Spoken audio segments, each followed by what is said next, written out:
Chers frères et sœurs dans le Christ, en ce 32e dimanche du temps ordinaire, qui coïncide cette année avec le 9 novembre, la liturgie de l'Église met de côté le cycle dominical pour célébrer une fête singulière et pourtant fondamentale, la dédicace de la basilique Saint-Jean de Latran, cathédrale de l'évêque de Rome, honorée comme mère et tête de toutes les églises du monde.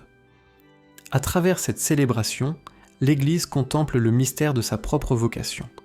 Être demeure de Dieu au milieu des hommes, être signe visible de la présence du Christ dans le monde, les pierres de la basilique du Latran, vieilles de plusieurs siècles, nous rappellent que Dieu a choisi d'habiter parmi les hommes. Mais son vrai temple, ce n'est pas la pierre inanimée, c'est le cœur de l'homme. Le Christ est venu faire de nous la demeure de son esprit.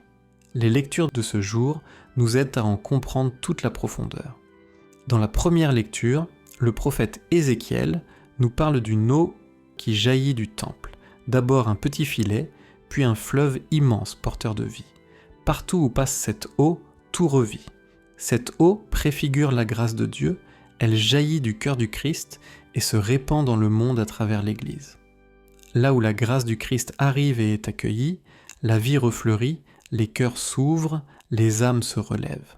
Ainsi, l'Église, par vocation, est un lieu de vie et non de mort. Dans la deuxième lecture, saint Paul nous rappelle que nous sommes cette Église, cette construction de Dieu. Il dit « Vous êtes le temple de l'Esprit Saint ». Le Christ en est le fondement et chacun de nous est une pierre vivante, appelée à s'ajuster à l'autre, à trouver sa place dans cet édifice spirituel. Ce que Dieu bâtit, ce n'est pas un monument, mais une communion, un peuple uni par la foi, la prière, le pardon et l'amour. Et Jésus, dans l'Évangile, purifie le temple de Jérusalem et annonce un mystère plus grand, celui de sa mort et de sa résurrection. Il dit « Détruisez ce sanctuaire, et moi, en 3 jours, je le relèverai. » Il annonce clairement que c'est bien lui le temple définitif. Il vient remplacer le temple ancien, car c'est lui la manifestation du Dieu vivant au milieu de son peuple. Désormais, la présence de Dieu n'est plus liée à un lieu, mais à une personne. Et cette personne, c'est Jésus vivant au milieu de nous. L'Église que nous formons est son corps mystique, la maison du Père, le lieu d'adoration en esprit et en vérité. Son geste de purifier le temple en chassant les vendeurs ne se limite pas à son contexte historique. Il nous concerne aussi, chacun personnellement. Jésus veut purifier nos marchés intérieurs, c'est-à-dire ces voix qui se bousculent, ces pensées qui s'entrechoquent, le tumulte des désirs, le vacarme des inquiétudes, les 1000 appels du monde qui nous distraient de l'essentiel. Et dans tout ce bruit, la voix de Dieu devient si fine, si fragile, que parfois on ne l'entend plus. Jésus veut donc nous aider à retrouver ce silence du cœur, cet espace intérieur où Dieu peut enfin parler, où l'Esprit peut demeurer.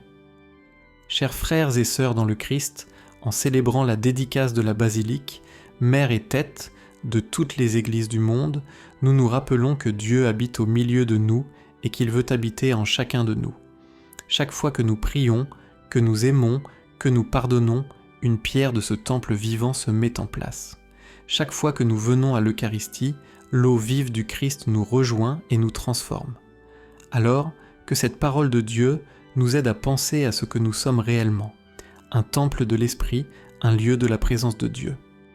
Demandons au Seigneur qu'il fasse de nous des pierres vivantes, unies, joyeuses, habitées de sa paix, afin que, par notre vie, le monde reconnaisse le visage de son Église. Demeure de l'Éternel, lieu de miséricorde et de vie.